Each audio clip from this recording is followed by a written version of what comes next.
I kako ste polagali tu zakletvu, to ne znam? Na panj. Tu na taj panj njen tatko, miskin tatko, sa to sekirče klao petla. Petla? Da. I da vidiš sad šta se događa, ja naiđem.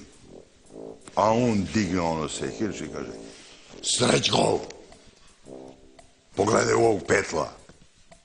Ja pogledam dole ovo petla. A peto nema glavu, samo se koprca ovako. A on s ono sekirče da nišanio meni tačno ovde među oči.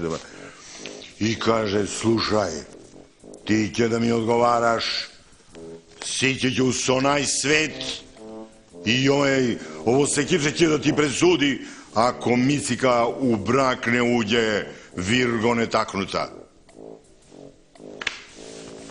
A sa sekirče curka krv.